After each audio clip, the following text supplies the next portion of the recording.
people who are filling the music and the conversations. Oh yes. Tukuna the one and only man, future man, and he's all the way from Bungoma. Yes. That's what's up, man. And then we have Aaron Soldier, Tukuna Abute Wata, Peter Wagashosho Kigumo. Yes. Isaiah Nyongesa. He's saying he's getting us loud and clear from Western Kenya. I like how it's not just a Nairobi situation. Really all over the places. We love it. We love it. City, bro. Mutebi Oscar, Benjamin Nyaboro. Yes. Wesley Gibson. On that note, I'd also want to send in a shout out to one DJ Clearcut. Someone he's live in the show and loving the vibes. Big up yourself, son, as DJ Clearcut. Yo, was Clearcut over here at Standard at some point? Yeah, well, Kupitia. He's been here. He's been here. I think he used to do mixes at Vibes Radio. Oh, yes. He's a bad man. Hey, that guy. Is that the one? That guy, no, he wasn't doing at Vibes. When he was around, I think he was at KTN. At KTN? Yeah, he was at KTN. That guy is a G when it comes to music and lighting solutions. He's dope, correct. He's dope. Oh, yes. And right now, of course, it only makes sense for us to introduce our special guest power player of this evening, the one and only Prophet Guada Ogot, aka Enoch. Yes. That's my guy. Karibu sana, Prof. Asante sana, and thank you for inviting me. Yeah. It's always a pleasure to share some time with you guys. Correct. And also to interact with your audience. It's been what? It's been a couple of months since we last had a conversation. Yeah, I think the last time I was here was either December or January, but on Vibes FM. And on Vibes, isn't it? Vibes FM. But you've been to Spice as well, yeah? Spice, yes, earlier. Way earlier, about a year, over a year ago. Right. I was on Spice. We shared the platform with Honorable Olekina. Nice. In regard to the legalization of cannabis. Correct. Yes. Man, I was watching Olekina's videos, Jana. Yes. He's an awesome basketball player, bro. Oh, really? I didn't know that. Free throws, though. Yo, bro, the guy's a bad man. I didn't know that. He's good. He's quite good. Yeah. So I also told our friend Pavel to listen in. Yeah. Oh, Pavel. He's in London, right? Yeah, right now. No. Right now he's in Netherlands. Oh, in Netherlands. Yeah. Okay. He's enjoying the vibes. He's just saying he's probably going to settle there for some time. Yeah. It's a pretty accommodative place. Yep. From the little I hear. Yep. It's better space than many other cities in Europe. Correct. Yes. Yeah. So I want us to talk about something very important. Clearly, everyone says we're in a revolutionary phase right now. Yes. Gen Z have. They came out guns blazing. Yes. I hear there's another Mandamano tomorrow, right? Oh, yeah. Yeah. There's a looming one tomorrow. Yeah, teacher strike is also ongoing. But today, maybe we should just focus on the Gen Z movement and the struggle for social transformation. I've got a couple of questions that I came up with because one thing I like about conversing with you is I need to get myself together, sort out my questions. I'm going to be reading them. Yeah, but some of them are also going to be just, off the cuff. Yeah, but... mass action for a transformative and democratic constitution for Kenya started way back. I believe on the 3rd of May 1997, and it also continued. We went through a lot of challenges, twists and turns, and then until 20th of October 1997 it retreated. Nane was one of the pivotal days of that mass action. Now, what are some of the... Now, let's bring it back to this age that we're living in, this Gen Z, revolutionary age. What are some of the lessons that I guess Kenyans and especially Gen Zs can learn from way back that year's mass action about 27 years ago? Thank you very much. One is we need to appreciate that protests it's a social tool. It's a socio-political tool that involves mass expression of groups or peoples who feel that the representative structures in place currently do not listen to them, and they require a little more attention or bring their matters to the attention of the public for listening. Right. It is enshrined, I think, in Article 37 of the Constitution. And secondly, Kenya is also a signatory to the IPP, the International Civil Rights and Civil and Political Rights Treaty of the UN. Kenya signed in 1972. So this is something that is constitutionally enshrined. During our youth days, we also organized a lot of demonstrations. Then under Ford Kenya, and subsequently NDP. It's been a tool. I don't want to use the word democracy because I find it really amorphous and has been misused a lot in terms of its representation.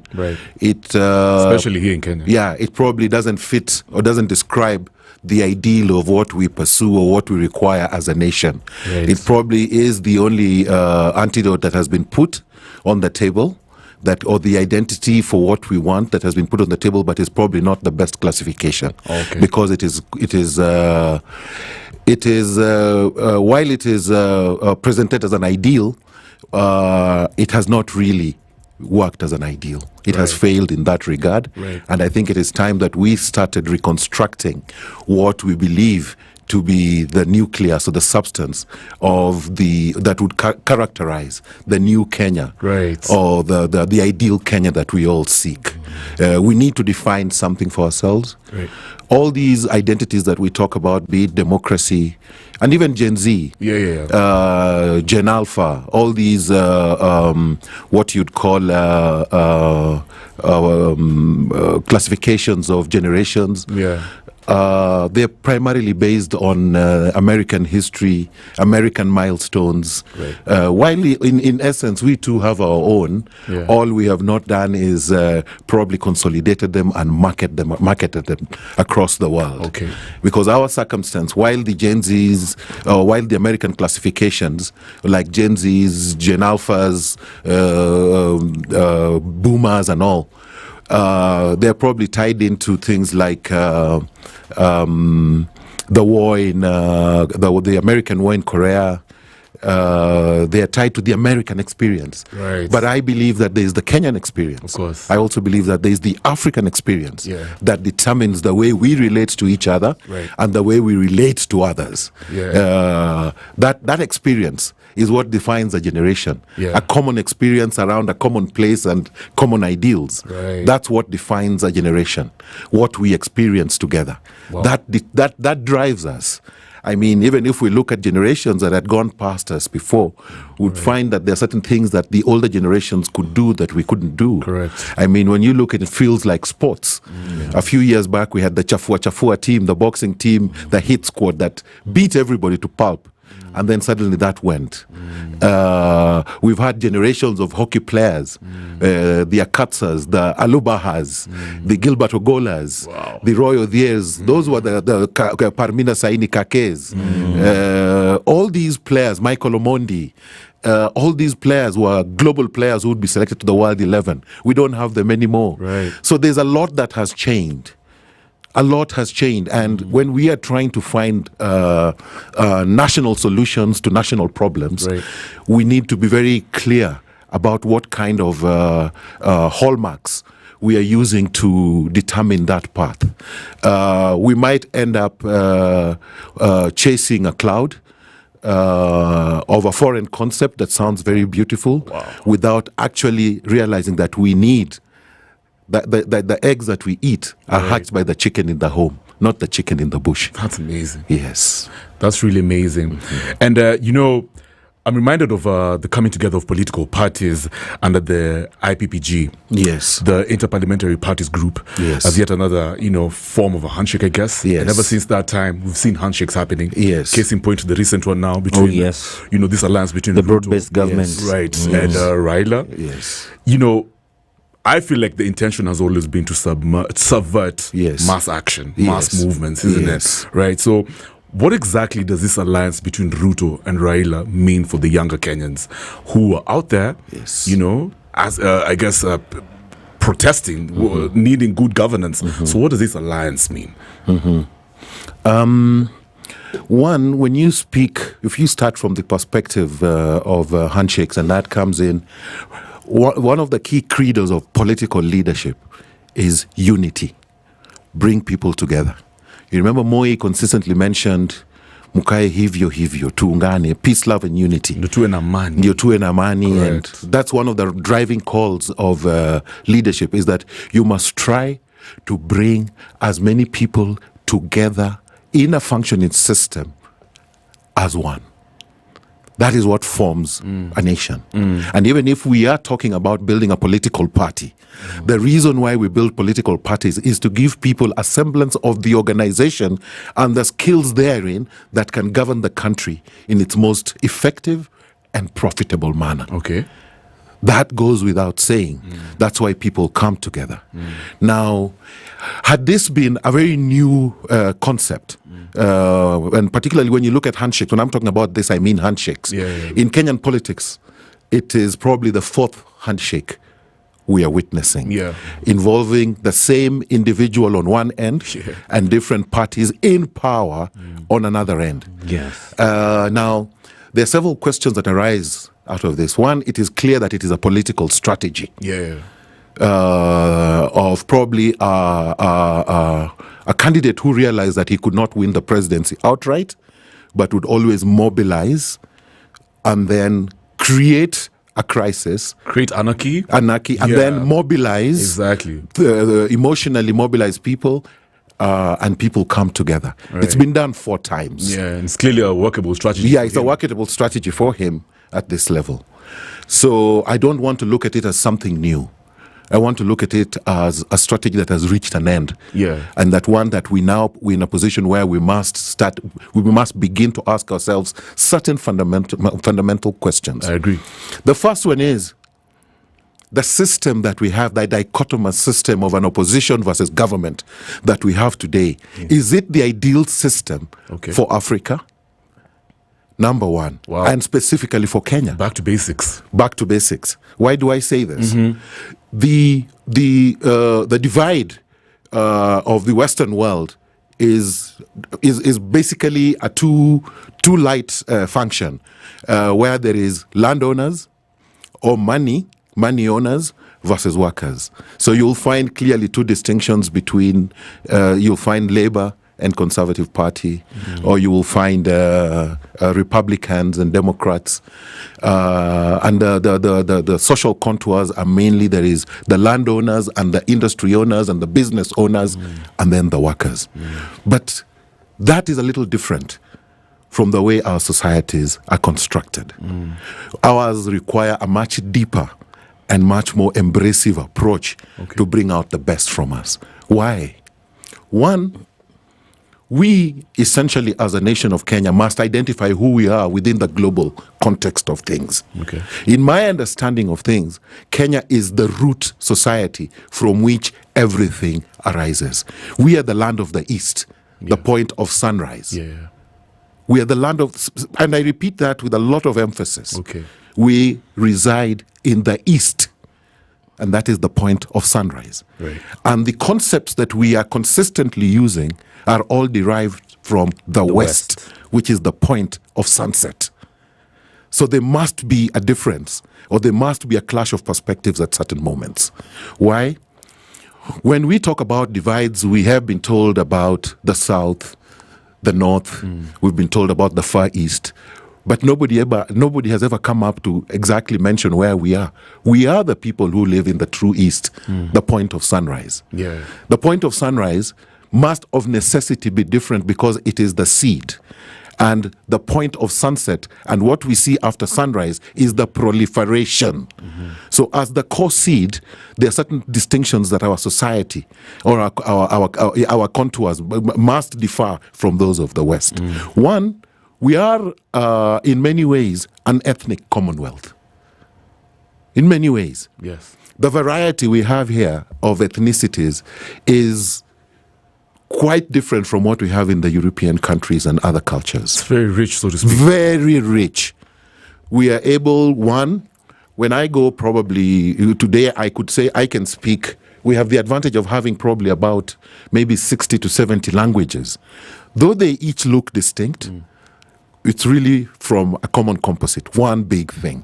Our languages are related, very related, and not just related locally, but I view them as a relation that brings out the universal understanding of language and knowledge. For example, if I am to say in my Luo language, reso, which means to rescue. In Luya, it's ohuresa. In English, it's rescue. That's amazing. Same thing. If I say mano, which means to gift, in Luya, it's ohumanura. And in English, it's manna from heaven. Same thing. Now, I am developing that dictionary, which should be out in a short while to come. Just to prove that language is one composite. All that defines it, or all that differentiates it is the differences in interpretation based on our location and on the angles of light. We are objects of light. Everything about our lives is determined by light. I wake up in the morning not because I am specifically energized by anything, but because the light is also arising. And I rise in the morning from my bed because the light has arisen. Yeah. I will engage with full energy throughout the day. I will wear the clothes of the light. When it gets to evening, when the light is going to sleep, I will herd all my chicken and I will herd all my livestock into the house. I will close the windows and I will go and shift. I will no longer sit on a chair, which is a symbol of power. I will lie on a bed, which is a symbol of sleep or comatose. But why? Because the light has gone. Yeah. The further the light goes, the weaker I become as a being. My eyes dim, and eventually I fall flat because the light has gone. But I start getting certain physical reactions at around 3 a.m., 4 a.m., 5 a.m., which we normally call morning glory. Yeah. But because the light and its energy is arising again, so I arise with it. My day as a human being is segmented between the 6 a.m. light, where I also light a fire. Right. It is also segmented to the midday light, where I also light another fire. These are peak points. 6, 12, and 6 in the evening, I light another fire. So our daily routine is charted and formatted by light. Now, within that context of light is how we should understand our location, our languages, reason, and the context of where we are today as a nation. Yeah. Where we are today as a nation. There are certain distinctions or certain things that distinguish us as Kenyans. I have had the opportunity of traveling across most of Africa, making presentations across quite a bit, over 155 presentations across Africa. There's one thing we are respected for as a nation. Wherever you go, they will tell you that Kenyans are gifted intellectually. Correct. That is common, whether you go to South Africa, Zimbabwe, Ghana, Ivory Coast, Uganda, Tanzania. That respect stands out. They are considered very innovative people, and we are one of the leading nations in terms of software development, IT. I know that one of the softwares that is being used, because I've traveled a lot on election observation missions also, one of the key softwares being used for crowdsourcing were all designed here locally. That's amazing. Yes, and it's being done. They've been used in Indonesia, Malaysia, and many other countries. Right. But on the alternate, you realize that as up to the point where we are getting, we have not had massive mineral resources for us to exploit as a nation. So essentially, we rely on our intellectual capacities to go by. And that's why there's such intense competition for the little available opportunities that exist in this country. That's really amazing. But, you know, when somebody's listening to you and they're thinking, wow, Kenya is such a rich country, amazing brains, we're very diverse, all these other things put together, really we should be standing out just in terms of thriving as a society. We shouldn't even have people who struggle to make ends meet. When you look at this, politically speaking, when you look at this handshake situation, I mean, the reason I even asked you about what exactly does this alliance mean for younger Kenyans is there are many people who genuinely think politicians out there, especially Ruto and the Raila camp, are just out there for their own individual interests. No public interest whatsoever. There's a sense of fear. There's a sense of, once again, we're going to be left out in this national cake conversation. So I guess, despite all the amazing things you said about Kenya, there are still people who feel like they don't relate. That is true. One, this capacity that I speak about has not been fully exploited. Why? We have one of the things we must correct and rectify is what we are calling the education system, so that we eventually now have what you'd call a knowledge system. Our entire education system, as we know it today, is designed to prove your capacity to consume processed knowledge. You are given stars and marks based on your inbuilt capacity to consume processed knowledge. Yes. Now, if here comes Kevin, who seems to have a difficulty in consuming processed knowledge, but has a penchant or has a capacity to produce new knowledge. Kevin can make a radio. Correct. He can make a hydroelectric pump. He can write books. He has copyrights to his name. Yeah. How does the system place you? You do not fit. Yeah. Because this is a mass production line with a set system that if you can consume which is being thrown at you or what has been served to you on the table, you will survive and you'll come out at the top. Yeah. But if you come out that you have on the alternate have the distinct capacity to produce, you can get copyrights, you can get patents, intellectual property. You have no space in it. That's profound. So you take me, for example, I'll give you one of the biggest failings. When I am going, if I have to go for an interview, like the ones they do in Parliament, that's a lot of public relations. The role I am going to play, either at ministerial or at executive level, at any level, is I am specifically going to be doing what? Making decisions and writing letters. It is no longer just about writing, taking notes. You are now writing letters. You saw the other day, one of the failings of the system is when I think the former MD of KBC went and signed a letter that instead of writing 500 million Kenya shillings, it was 500, something like that. Yes. The man is accustomed to consuming what he has been given. Now you expect him to produce, to think outside the box where you're not being given, you're the one who is giving. They cannot perform. If I was to conduct interviews for senior government officials, I would put them all in a room, give them a piece of paper or a computer, and tell them to write a 700-word article on what they plan to do for the very institutions they want to lead. They must know how to write well.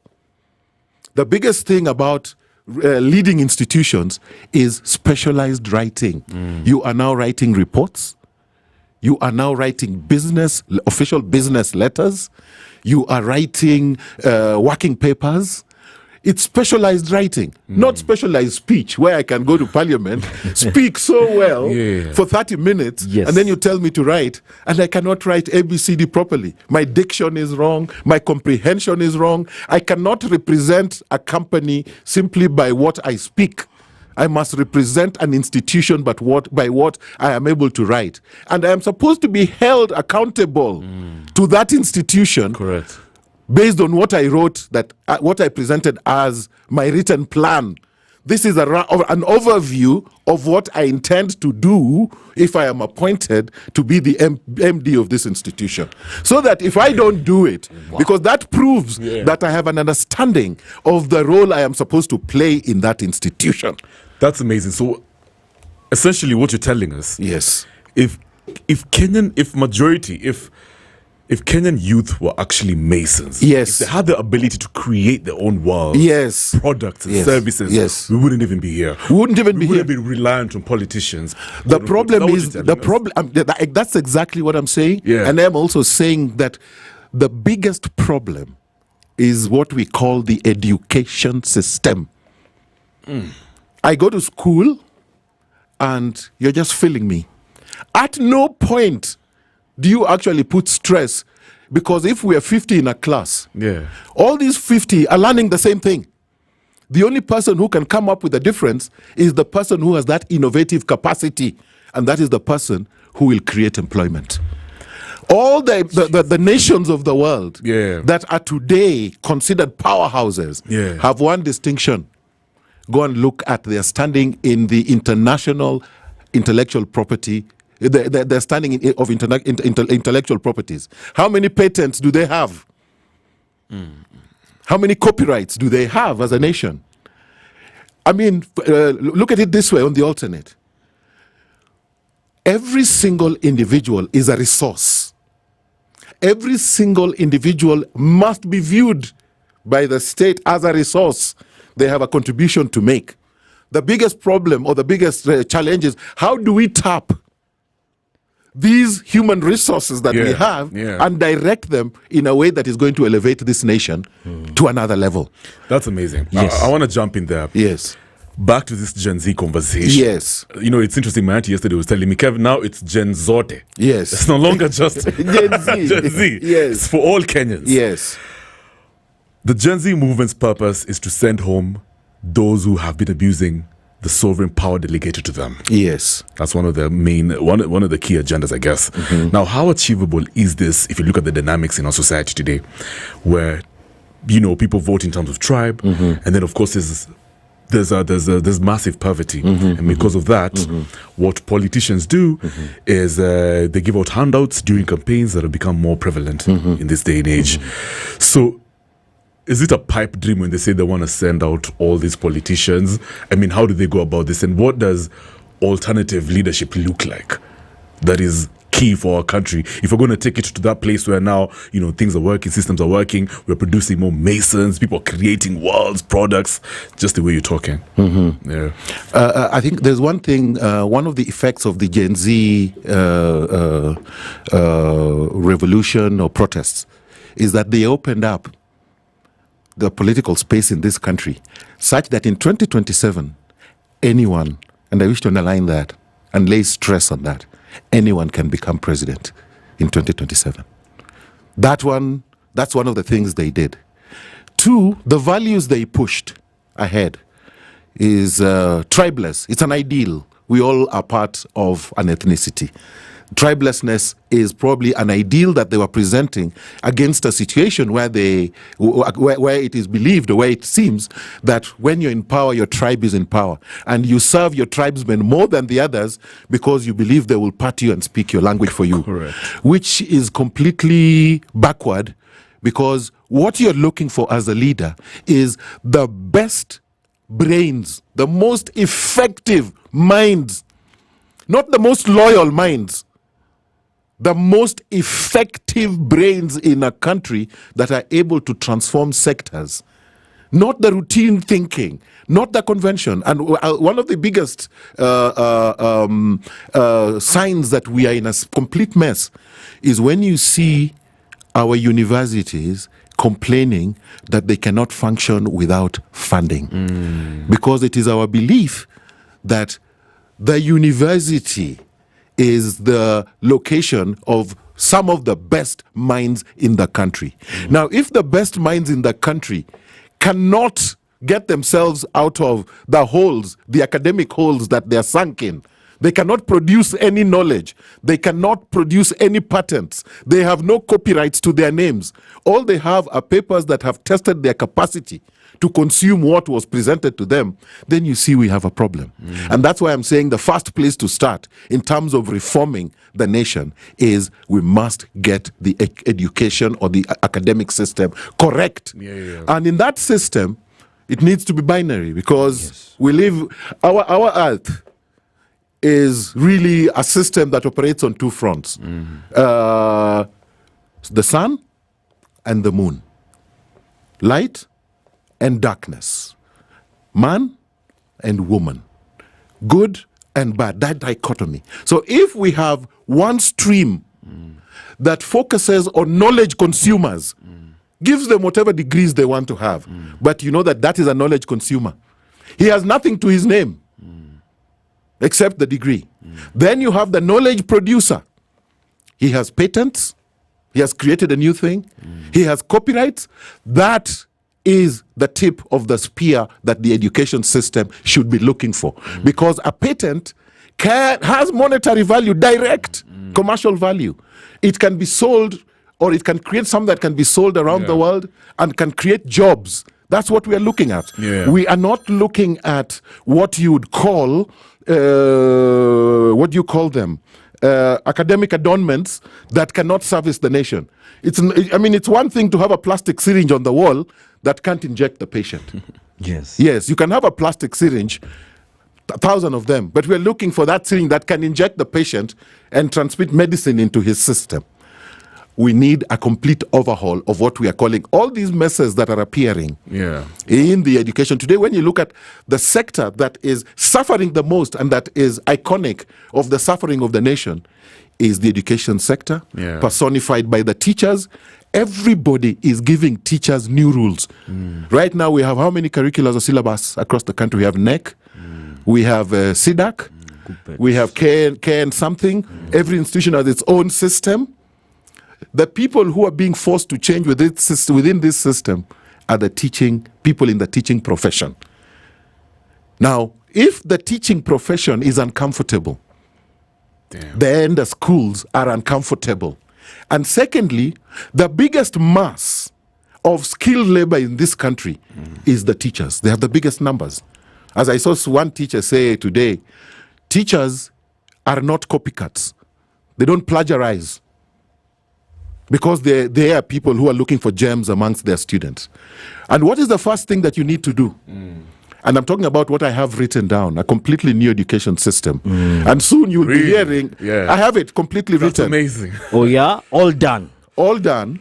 There's only one question. Right. And I want to pose it to the audience and to yourself. Oh, sure thing. If each primary school in this country was challenged that every year all we need from you is 5 patents. Each secondary school, all we need from you is 5 patents. Each university, we need 5 patents from you each. And we have 1,000 academic institutions, each producing only 5 patents or 5 copyrights that we know. Imagine. This is a title deed of knowledge. That would be massive. How much knowledge, how much intellectual property, how much would we be worth as a nation? You're making me look at this thing from a different angle. Wow. That would be amazing. If I went to the local primary school in my Kisumu home, Pierre Primary School, which is in the slum, and we are told that there's 5 boys here who have produced 5 patents. One has come up with a system that he can create motion from water. He can run an engine from water, another one from air, another one can do a radio. Surely, how many people in that locality will get jobs? Would there be any reason for me to go screaming at the government, nipatie bursary? The school would say that in the last 5 years, we have managed to bring business to this school worth $500 million because we got 20 patents. We have sold 3 footballers to clubs in Spain. We have gotten 2 boys who are fantastic in chemistry. They've come up with this idea. We have gotten 3 ladies who have come up with this. We are selling new knowledge. But we are stuck at what? Consuming processed knowledge, most of it which is outdated. That's amazing. That's amazing, Prof. But you see, with the system that we have, right? Yes. I mean, with the little that it's doing for us. Yes. Still, people are engaging in crazy things like corruption, wastage of resources. Yes. There's gross inequalities in wealth, the non-realization of the rights of the people as envisioned in the provisions of the Constitution. If these abuses aren't addressed. Yes. Our nation, at least for now. The last time I attended your show, in December last year, I mentioned that from April, May, Kenya was going to governing Kenya was going to be very problematic, and that people were going to pour in the streets. I remember. You remember me mentioning that? It's almost as if you predicted the revolution. No, I was speaking as a prophet. Correct. Oh my goodness. And I came with this book to prove that most of these things I had written before they happened. Even Corona, I wrote before it came. Demonstrations, protests. You're actually going to tell us about this book? Yes, I will tell you. It is all here. All right. Now, what happened is that we have a problem, and our leaders cannot see that problem. The first thing, when you are asking about the generational aspects of this thing, look at the leadership today. The founding party, or the first party that ruled this country was KANU. And everybody knows that KANU reached its end. It couldn't move anymore. And that followed, the only independence party that still has power in the region is TANU in Tanzania. Yes. But it's interesting, people saying KANU is still in existence. I mean, all these people... Exactly, that's what I was going to. UPC died in Uganda. But in Kenya, you find Museveni was not a member of UPC. No, he was a bit for a short time. But you find here, the first president, Jomo Kenyatta, was KANU. The second president, Moi, KANU. Kibaki, KANU. Raila, ex-KANU, with generations from his father. Of course. President Ruto is the last of the Kanu production line. Okay. And that heritage, he will change things or can change things to a certain level. But beyond that, he cannot go beyond the imagination of his teachers. Okay. That's amazing. He cannot. Correct. Because he has starred within that system. Absolutely. He has functioned best within that system. That system was what was suited, and that system is what people have been saying may not be the correct system. Now, these boys and girls, the young men and women who are coming up today, are children who were born after Moi, the 97 lot. Moi was living in 202. Correct. They don't know Moi. Yes. The computer being brought at a national scale was, I think, in 1995 or 94. Yes. The Safaricom coming in with the GPRS, about 95, 97. This was a time of great transformation. Because most of us, for example, grew up in a situation where the TV station started at 4 p.m. and ended up midnight. One channel. Radio, KBC, one channel. These younger generations are coming up, being born around the time of the mobile phone. The internet. They have a massive canal of information that they can dip into at any time. In those days, if I wanted any information, I had to go to a library, a physical library, to get books, and books were rare. Now that knowledge, in fact, that is the knowledge that is killing universities. The liberalization of knowledge through the internet has completely emasculated those who are masters at knowledge consumption. And those who are surviving today are those who are becoming masters at knowledge production. I love that. These younger, that's why you hear what people are consistently calling content creation. Content creator. In other words, you see, going to school, what we call education, is going to be given what is coming from outside, being brought inside me. And I will be tested, my capacity will be tested. But what we are saying is that apart from this, there is the other stream, which is called the intellect, which is innate, where you're able to produce from inside and bring it outside. Yeah. So those who are masters at consuming what they're being taught, we give them their space. They will work in the routine administrative offices of the nation. But to the distinct thinkers who can create, you must do partnerships with them. So we're clearly in a transition. We are in a transition. Yeah, the model of governance is going to have to change. It has to. Every aspect of society has to change. But we don't have a reference. We don't know how. We can't reference and say, oh, it worked somewhere else. Maybe in the great nations like in America. I don't know. Is that a difference? I think there's something called precedents. Yeah. Where we have people who can set precedents. Right. That's what we're looking for. We're not looking for a convention. And we cannot go and borrow the experience of America and bring it to Kenya. Yeah. We must have the experience of Kenya, from Kenya, and of Kenya.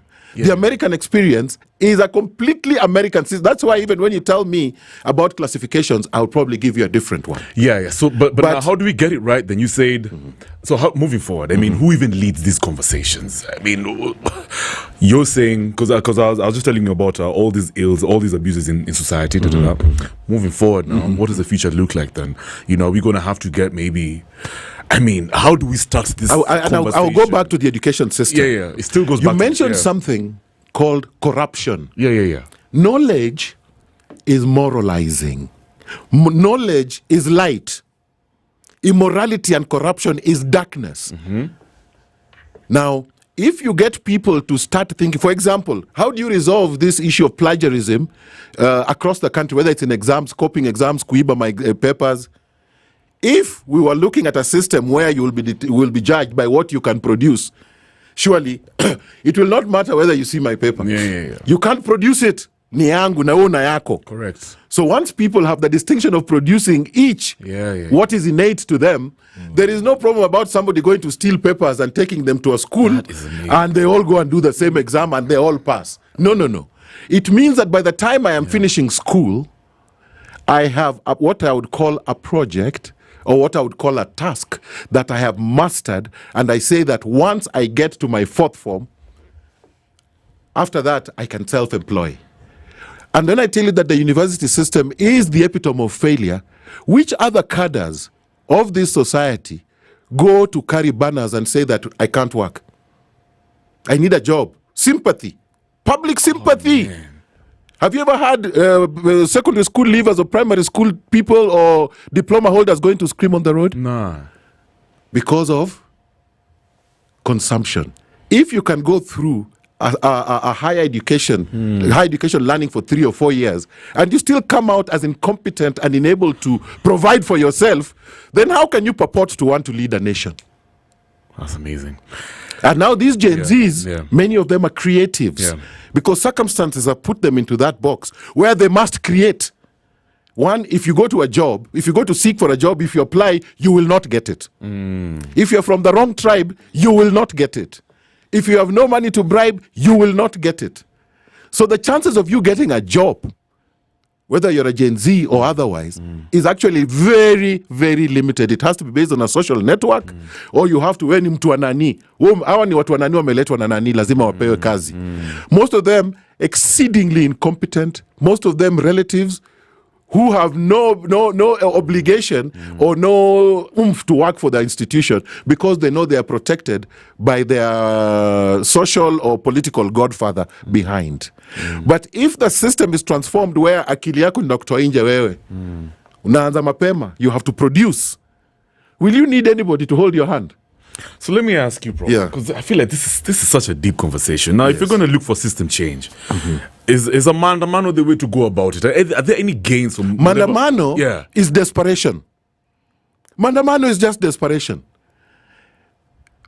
If today, for example, I have been working for the legalization of cannabis for over 10 years, writing articles, literally leading that path, who has listened? Everybody knows now the facts. America is changing. Germany is changing. South Africa. Everybody is legalizing. Even earlier this year, I even wrote to the president. Consider this. Nobody is listening. If I get to the end where I know nobody will listen, what do I do next? I will go and mobilize and say that we will do a demonstration so that we stop the convention and we are listened to. It's desperation. Protests are desperation. And that's what we are seeing. But do they have gains? You see, ideally they should have gains because one, for example, the protests that were in Kenya here today, they were covered across the globe and they ignited global motions that we can see. I agree. And whatever happened in the month of June and July, the impacts of that will be felt for years to come. And I can tell you, it will have a direct impact on 2027. Okay. Clearly, there's no question about that. Yeah? Clearly. And you will get some very strange presidential candidates coming up. And believe me, they will have a chance. Really? If the ideals... Against an alliance of Raila Ruto, supposedly. One, I would tell you, Raila is really on his way out. He has already negotiated his retirement package. The retirement package belongs to the AU. The comfort of being in government. He has already said himself that he's out. So there's clearly going to be new leadership coming. Secondly, now from the mention, when you mention Raila, and I'll go back to the transitions that have been. We have seen leadership in central Kenya transit from Kenyatta, Kibaki, Uhuru, and now we are moving into a new era. We have seen in Meru, the transition from the Mwirarias to the Kiraitus today and the rest. We have seen Rift Valley, the transition from Moi to Ruto and moving forward. We have seen the Kisii, the transition from Nyachai to the Matiangis and on.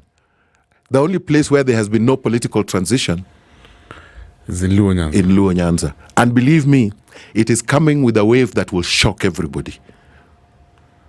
I repeat that for purposes of clarity. I can't wait to experience this. It is coming and it's a new thing. It's a new idea. It's a new birth.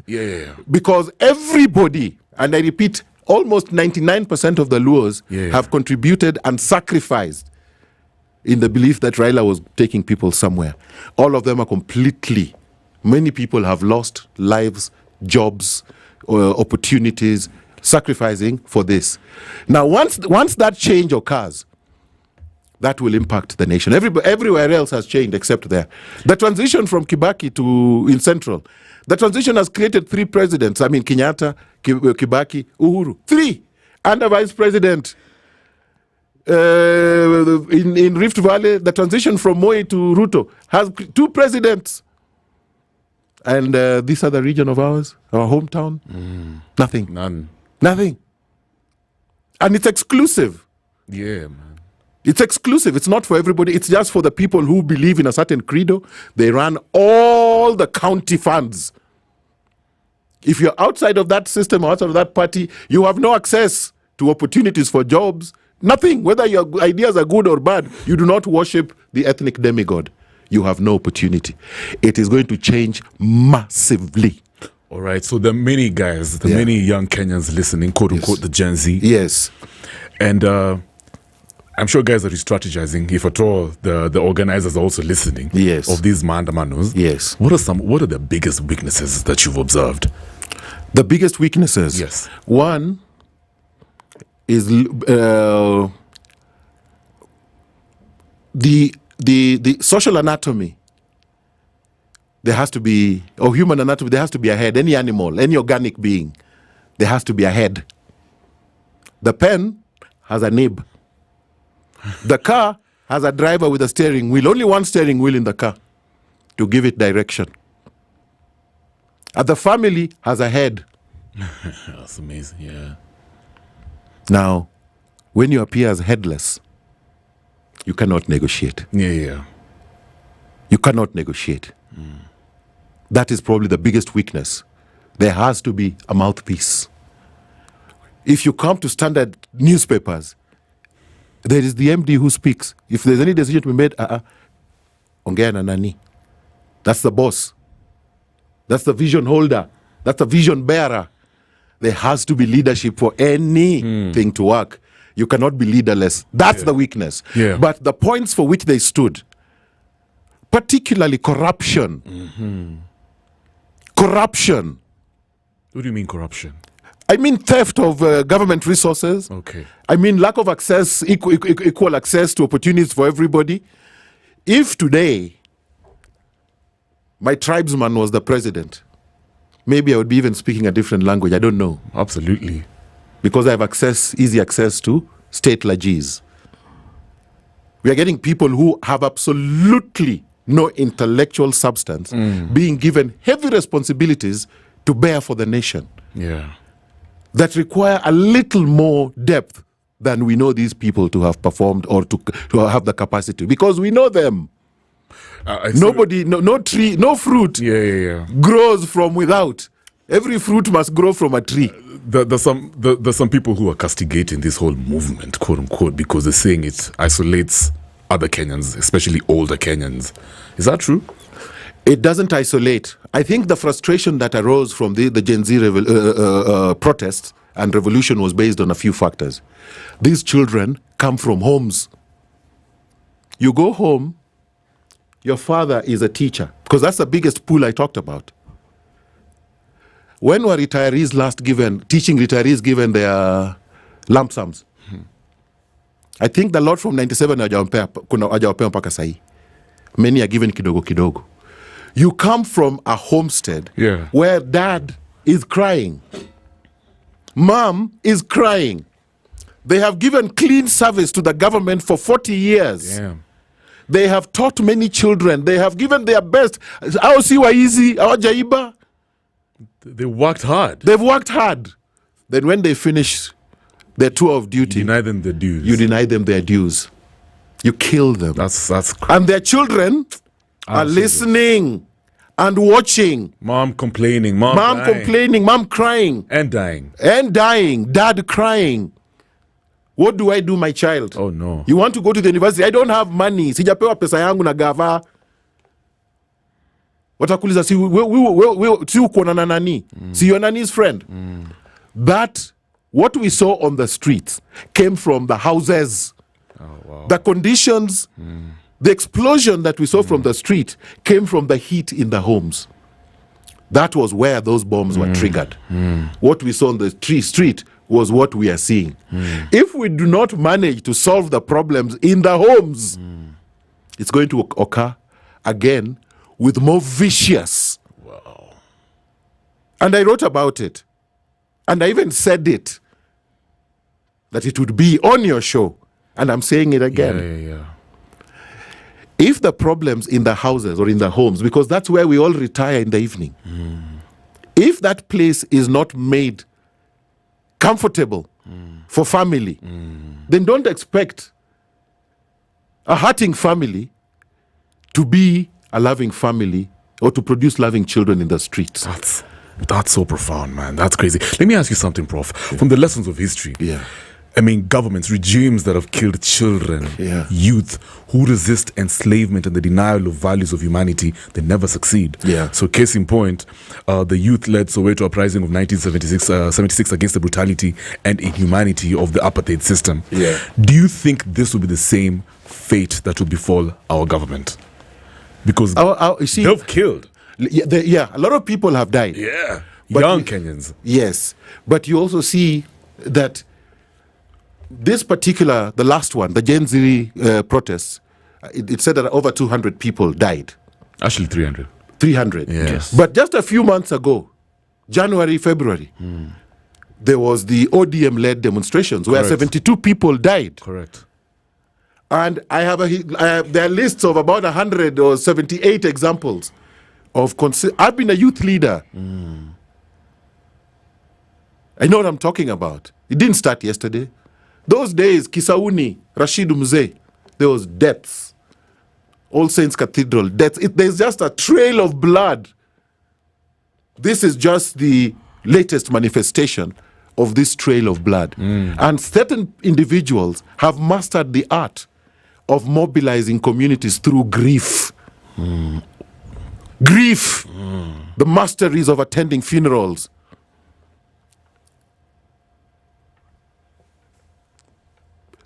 The placement in a situation where you are perpetually crying and the leader is laughing. The leader takes all the credit for everything but does not share with his people. Surely, if you cook maize, you will eat maize. But if you cook stones, you'll also just eat stones. What we saw came from the houses. Hakuna mtu aliambia mtoto wake usiende. Even the very MPs were saying, even my son was there. Yeah. Sapid said my son was there. Several MPs, many MPs, they were proud of their children. To them, it was the extension of a lineage, a dynasty in the building.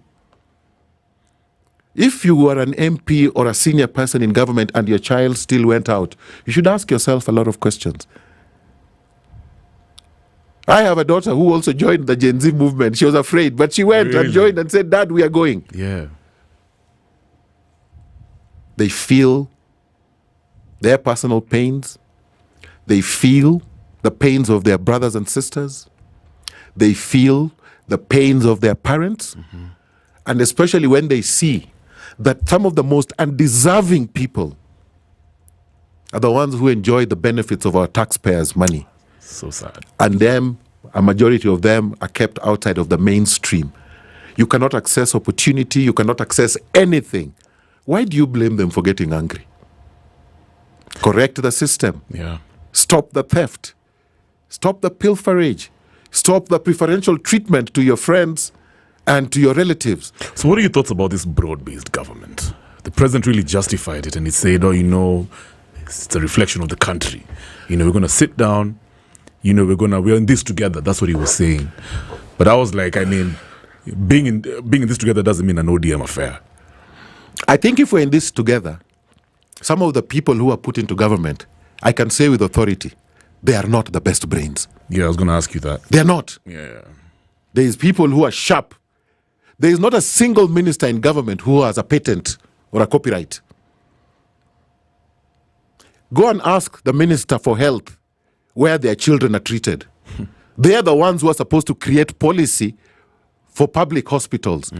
Do their children or themselves attend public hospitals? Doubt it. The people in the Ministry of Education who are supposed to set policy and milestones for the education sector, do their children go to those public schools which they set policies for? They don't. So why should they really care? Hao si watoto wao wanaenda huko, ni watoto wa mafala ndio wataenda kusoma huko. Then their kids will go out.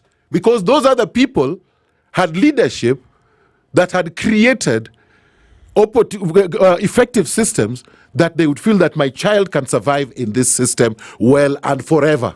I wanna wrap up with two questions. The final one, of course, will be about the book. Maybe you can give us you can tell us what this book is about. It's a massive book. Yeah. If you are the President Prophet Guada Ogot, yes, there's a massive uprising going down in your country. Yes. What would you do different to sort out all these things that are going on? Quick reaction, immediate solution. What would you come up with? The first thing I would do, I would hold a lot of consultations. But I would completely turn around my cabinet and my team. Because people are looking at nearly about 4 cadres of society. People are looking at CSS because of the massive authority, executive authority they have at their hands. Principal secretaries and the people around the president who are enjoying state largesse. I would shake it down completely. I would just have a new team. I would start afresh. Right. And there's one thing we must learn. And I think in this regard, since the Gen Z protest started, the president has shown more loyalty to his friends than to the public. What does that mean? And people are observing. Yeah. Because some of them who are his friends, some of them are well known to us.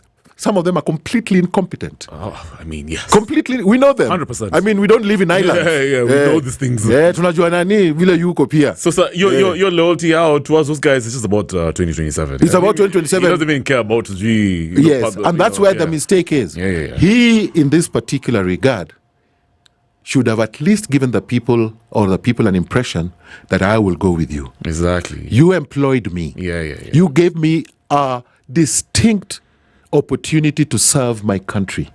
You have given me a chance to lead you somewhere. And I know that I expect to be judged by my performance when I am done. Mm-hmm. You know, all we live for in this world is a name. That's all. Your legacy is your name. All the credits you get in your life are credited to your name. Yeah. All the bad things that are associated with you are associated with your name. When you die, all your property will be written in the names of your children, but only one thing will be written in your name. If you wrote a book, that will always stay in your name. Damn, yeah, that's amazing. If you write a book, it will always stay in your name. You will build many gorofas. You will buy many cars. When you die, they will be put in other people's names. In other words, what I'm saying, you need to produce something that people can read. Goes back to that. That is the value. I think that's what I'm going to get from this conversation. That is the value that I'm speaking about. Yes. I cannot afford to eat like a glutton so that I can protect my name. I cannot afford to go around doing mbeho everywhere because I respect my name. I must know what I speak and how I speak it where. So that there is some importance and there is some value to my name. Correct. I agree. Because the only thing that I will leave my children forever? Your name. Is the name. Oh my goodness. When they will ask you, wewe ni mtoto wa nani? The other day you saw a Gen Z, this young man called Oure. Yes, Mark Oure. Telling an MP that when she said that I have Gen Zs in the house who are better than you. And they asked, didn't he ask what their surname is? Didn't he ask? Yes. That name is a judgment. It is a judgment. Massive value here. And I asked myself, there are certain questions that we must ask ourselves as we move forward. Why are we here? What did we come to do on earth? What's our primary objective or responsibility as we live here? Mtu atakwambia we dadi usicheze na jina yangu. Naweza kupiga mbayo kucheza na jina yangu. Nitakupeleka kotini wacha kucheza na jina yangu. People protect their names to the point of death. Correct. Yeah. I agree. And some people don't give a damn about their names. Men who play politics without principle. You eat from any plate that appears. You have no value to yourself. Haujiheshimu. Wewe ni kama sungura ama wewe ni kama panya. Ukiona nyama huko utakula, ukiona pale utakula. Dadi ile kitu utawachia watoto wako peke yake ni jina. Hiyo ndio heritage yako. Somebody you say legacy project nini? Hata majina hata if roads are named after you. You can name yourself after roads can be put in your name here. That will not determine your legacy. What will live forever and ever is your name. You can imagine. And nothing more. You can imagine the weight that some of these leaders will leave on their children's backs when they're gone because of their names. Yes. Because of their deeds, what they've left behind. It will be so bad. These are like generational curses. Yes. It's not a joke. It's not a joke. The name is the most important thing. And that's the only thing that I think you're given for free when you're born. You are born nameless in the hospital. But when you leave that hospital, unapewa jina. Unatoka na hiyo jina. Hukuja nayo lakini unatoka nayo. That's amazing. By the way, guys, we're hanging out with Prophet Guada Ogot, also known as Enoch. He's a politician and an author. And we'll be talking about the Gen Z movement and the struggle for social transformation. I promise you, I did not predict, this conversation was going to be this heavy. This was intense. You've got an amazing book over there. The cover's just amazing. I like it. I'm a reader of books, and this one looks like a book I've probably never even encountered. I think the content of this book should be something I need to read. I need to engage with. What's this book about as we wrap up? This book is about prophecies. Sometime between 2016 and 2018-19, I took a retreat from society to write. You spend your entire life looking for money as if you're a slave. I retreated, went back, and just sat down to write, to prepare for the future. It was not by my will. It was a spiritual calling. I wrote about 3,500 pages of material. This book is 1,000 pages. The next one that's coming is about 1,600 pages. It's ready. It's just editing. Editing a big book is very difficult. I'm looking for partnerships. Right. I wrote about the coming of Corona. I wrote about the coming of a new education system that was called the task approach to education. What today they are calling CBC, COAPA. I wrote that the Raila and Uhuru they were moving into the last cycle of their 7 years. Everything goes along 7 years. Okay. I wrote that the new colors of the new government would be green, yellow, and black. That's amazing. Which came? That's amazing.